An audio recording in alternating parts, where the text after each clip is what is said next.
Can I at least set it up before you ruin it? Well, hello there. Hello? My old ass cell phone finally died, so instead of the normal production schedule, I have to redraft all my notes. So you get an update video this weekend. Fuck. A lot of interesting topics I'm going to hit you with, and I'm sure this is going to have a smaller target audience than normal. First, everyone is talking about the previous POTUS potential arrest on Tuesday. President Trump put out that he was going to get arrested, and I'm not surprised based on how New York conducts themselves and the activist district attorneys and all those other people that they elect all the time to not enforce the law, and in fact in this instance are going to break the law to acquire a partisan outcome, and in line with so many historical abuses of power under monarchies where there's a clear law, quote unquote, put out, in this case statute of limitations, and they break it so that they can achieve their outcome. This isn't a violent crime, so there's a statute of limitations. Now, unless it's, and based on your jurisdiction, there's statute of limitations on every crime. Some of them are unlimited, usually, again, a capital violent offense like murder or rape or something like that, where violence was used and attempts or enough, where someone's life was almost taken or permanently altered. They are trying to get this guy on something that's 2 years past the statute of limitations, that's a misdemeanor, and they're trying to upgrade it to a felony. You can't do that. Now, there are some things in penal code or in US code where if someone continues to do it, or the severity of what they're doing is at a misdemeanor level but they continue to do it, it can become a felony. However, it's not at all commonplace to do that on someone's first offense. So everything that they're doing is illegal. Everyone knows it's illegal. People in political power allowing this to happen, they're complicit in this illegality. All this is to prevent somebody from disrupting a system that they have a chokehold on, or they believe that they'll have forever, and they can't do it properly, so they're breaking the law to do it. And again, the only time you're going to see misdemeanors get upgraded to felonies is something like drunk driving, where someone hasn't harmed anybody and they keep getting pulled over for drunk driving, eventually graduates to a felony. That's not what we're talking about here. It's a misdemeanor. I could make all sorts of hyperbolic examples that are not applicable to this case. Just understand that it's a misdemeanor that they're trying to make a felony, which is not lawful. And it's past the statute of limitations. I don't care if you're in my comments right now, writing me a novel or an essay or a thesis on how bad Trump is or how much you hate Trump or whatever it is. I don't care. It's your opinion. You can have it. I'm not telling you not to. But despite how you may feel about the man, the previous president, you cannot allow miscarriage of justice to stand. If you allow your personal feelings to permit a miscarriage of justice, it won't just be this one time, and it'll eventually come for you. As unrealistic as that may seem, it always comes back, it always hits everyone, and it becomes commonplace. And this is where the term kangaroo court came from, and a whole list of other abuses throughout history. So if you're gonna sit there on your high horse and grandstand to me about what's right and all this other stuff, but you allow this to happen and you say this is okay, or you endorse it in any way, then you are just as bad and you're a hypocrite. I don't care if it's a Democrat, a Republican, an independent, a purple gay bald eagle, I don't care.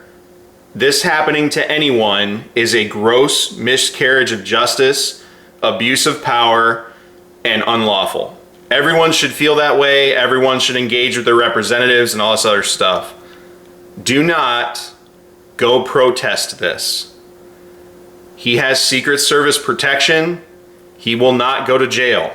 Now, when we are learning that the Manhattan DA's office has asked for a meeting with law enforcement ahead of a potential Trump indictment. This is coming to Fox News from a source in the courts. The meeting, which was requested yesterday and has not been set yet, is to discuss logistics for sometime next week, which would mean that they are anticipating an indictment next week. The same source who's familiar with the planning said they will go over security preparations in and around the courthouse in Lower Manhattan. Secret Service will take the lead in what they will allow or will not allow. The source cautioned, mentioning, for instance, that the decision to handcuff the president, a former president, or not, they will set the tone and will escort him into the courtroom. There will be coordination between all of us, the source said, but we will defer to the Secret Service. The battle will be between Secret Service and DA Alvin Bragg. They will decide how and when he'll get into the building, and they are not going to leave him. The source believes that the former president will still have to be fingerprinted and processed like every other defendant. So this is a huge development if Alvin Bragg has decided to go ahead with a felony indictment of the former president. This was a charge that the federal officials refused to prosecute on or even really pursue. This was a misdemeanor in New York that Alvin Bragg has decided to elevate to a felony, while at the same time downgrading other felonies to misdemeanors. So we'll be watching this to see how it all unfolds, to get more information as it comes in. Sandra? And John, furthermore, They cannot put him in prison or any of that other stuff. He has Secret Service protection. In fact, you should be more upset with the state of New York because they're going to force a situation where they're going to try to extradite him or arrest him or whatever. If he's in Florida, they're going to attempt to arrest him, and it's going to put one armed agency versus another armed agency and potentially force a violent altercation. Do not get in the middle of it. Don't go to the protest. You saw what they did with January 6th. And I know there's going to be some bullshit below my video now that I said that. You saw what happened with that. You saw how everything got blown out of proportion, and it wasn't what they told you it was. All the footage comes out and you're like, holy shit, this wasn't at all what they said it was. Some of us knew the whole time, but they want that to happen again. They want violence. They want turned over vehicles. They want people forcibly trying to stop this. They want all these things, because January 6th isn't going to stick now. And it never was going to. This isn't going to stick for him either. And if you want to make him president in New York State, this is how you do it. This is precisely how you put this man in the White House, and when it happens, I'm going to laugh.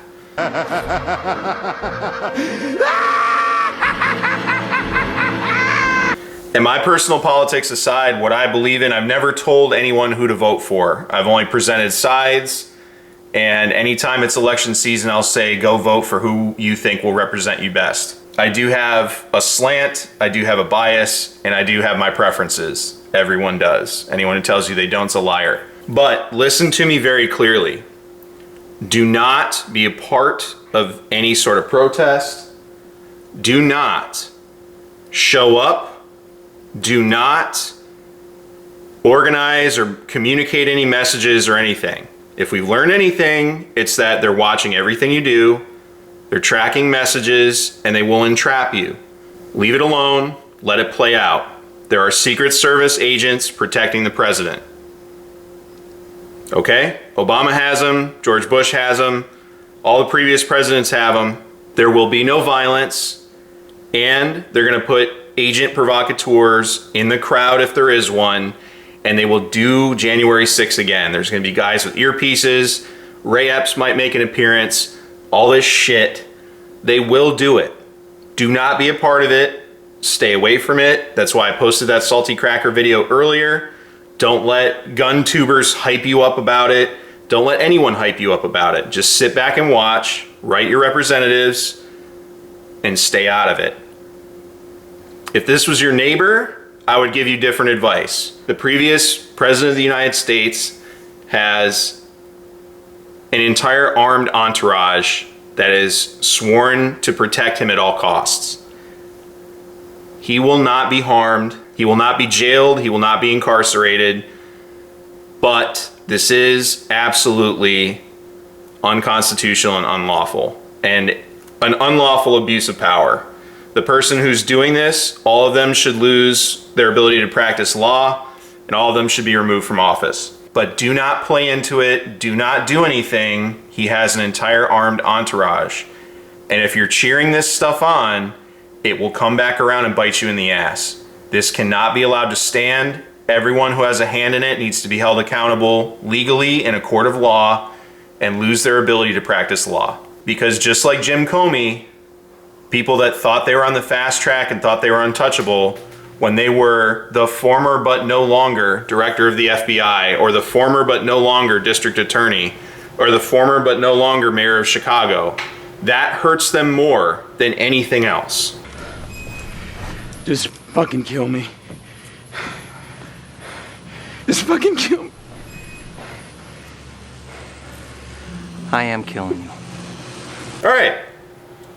Next topic, the banks. I'm not a doctor, I'm not an economist, and I'm not a lawyer. So I'm going to roll in some more competent authorities to speak on this. What happened with these banks is they bought bonds, and when inflation kicks in, it devalues those bonds.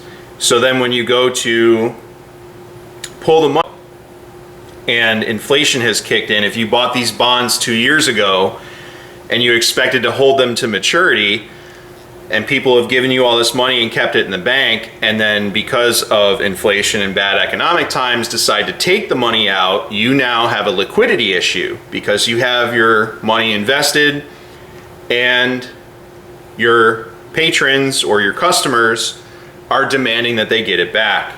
So what you have to do is sell the bonds.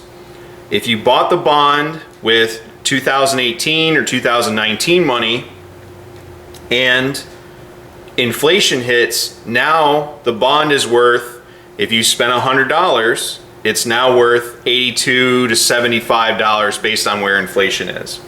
So you've taken that percentage loss already, even though the monetary value is similar. But because you're pulling the money out before the bond's maturity, there's also a penalty.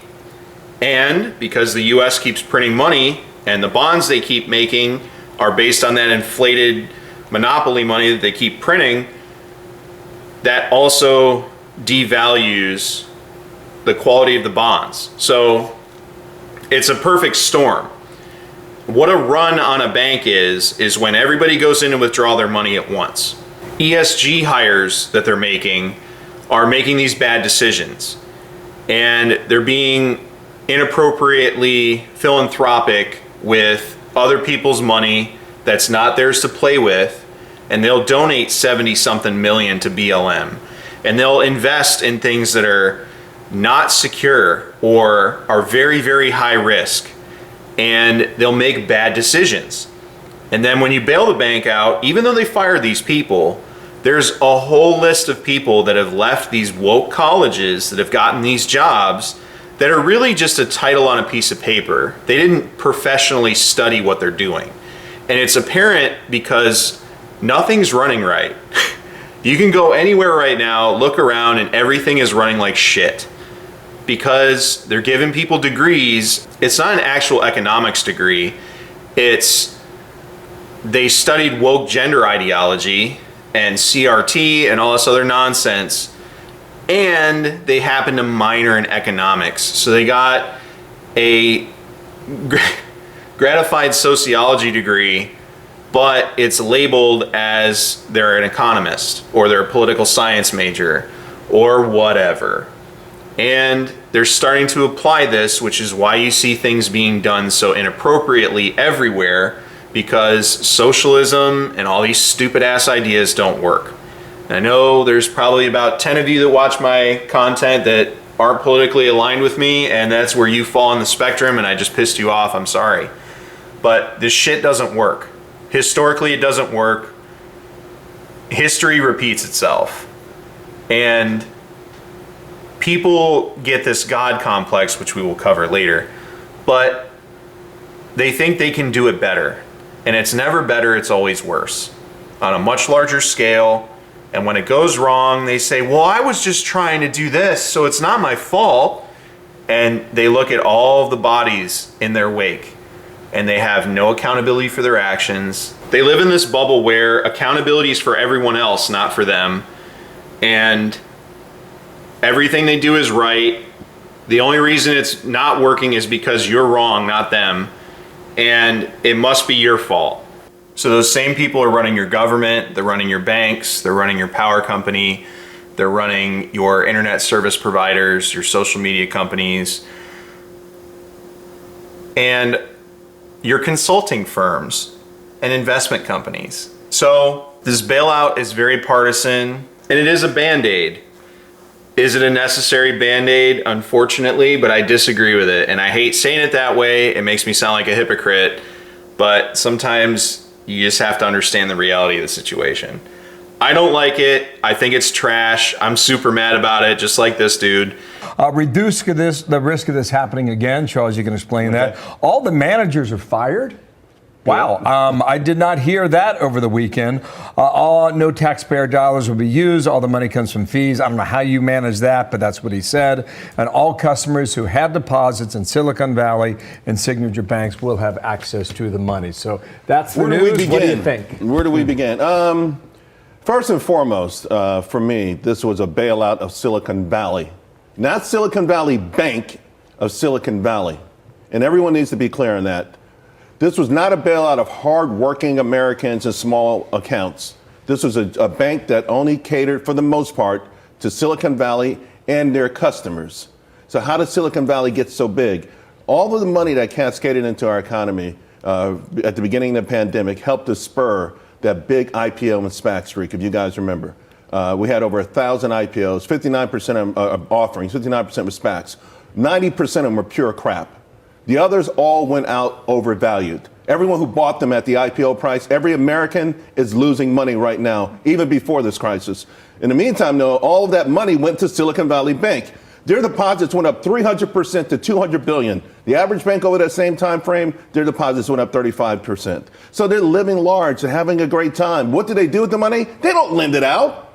They don't lend it out. By the way, who the hell needs a loan in Silicon Valley? They don't lend it out. So they put it into different things and they start investing with it. Then things look a little dicey. So they say, okay, well, let's buy these bonds. Now, this is a real tricky part. This is why I think the overall market's getting hammered a little bit this morning. When banks put these bonds, there's two ways you could put bonds on your books. One is held to maturity.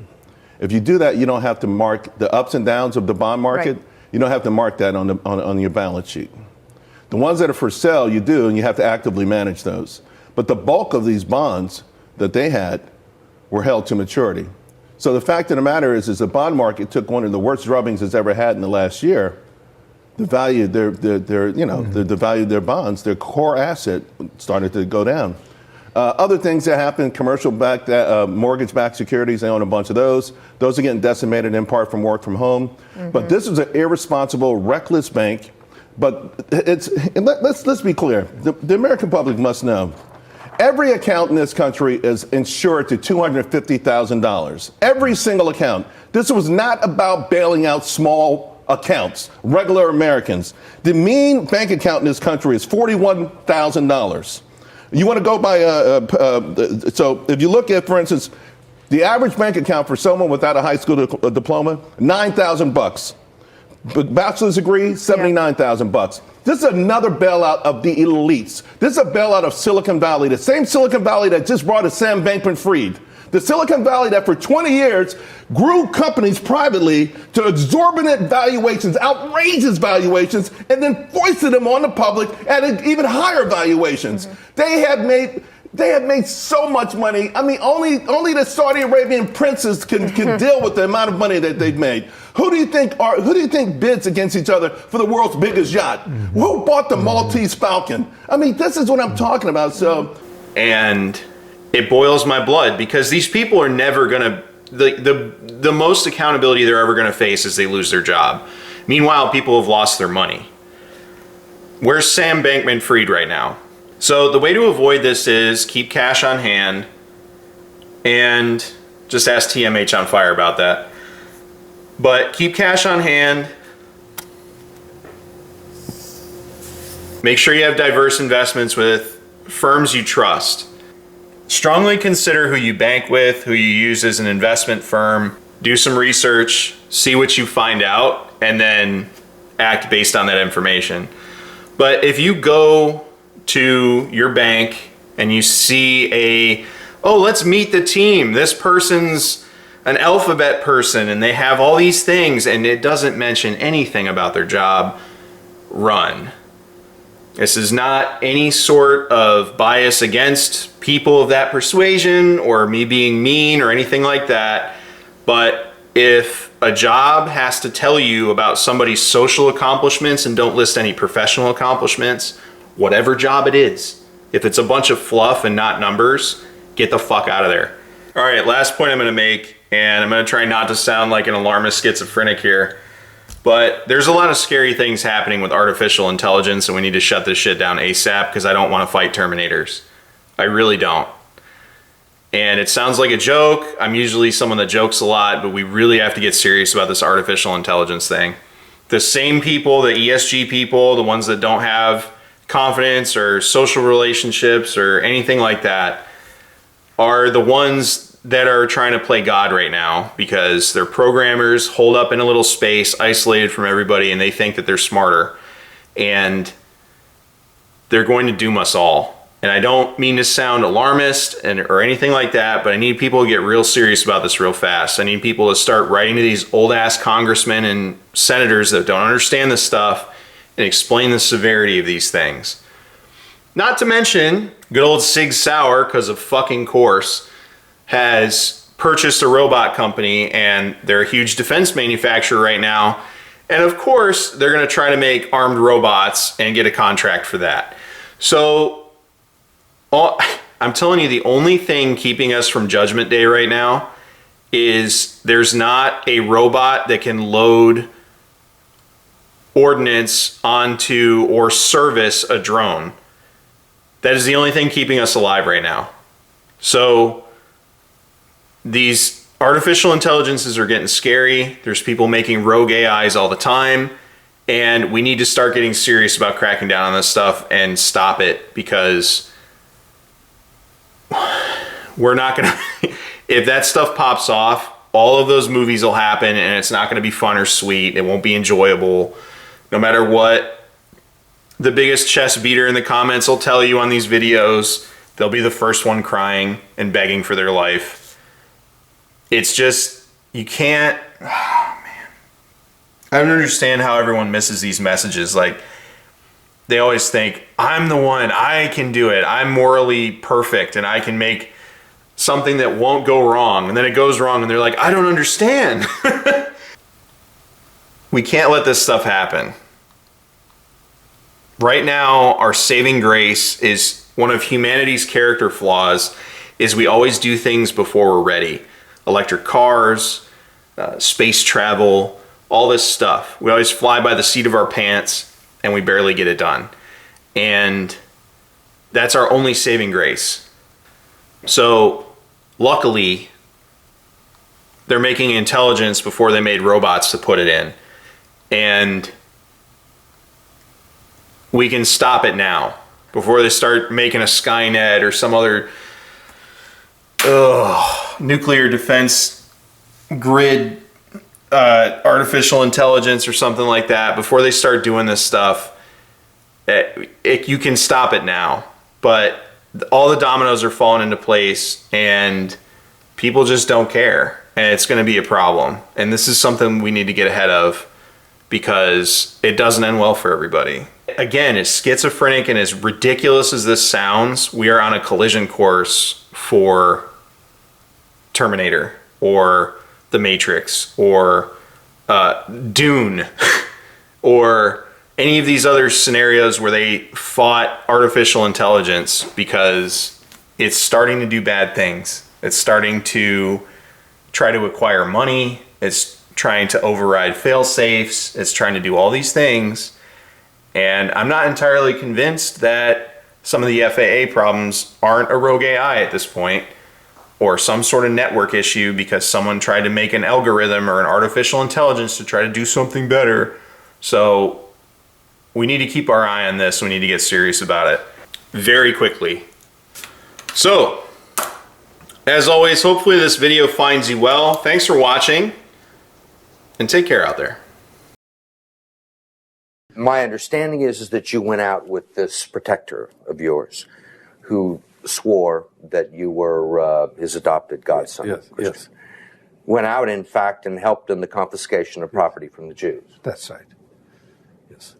I mean, that sounds like an experience that would send lots of people to the psychiatric couch for many, many years. Was it difficult? Not at all. Not at all.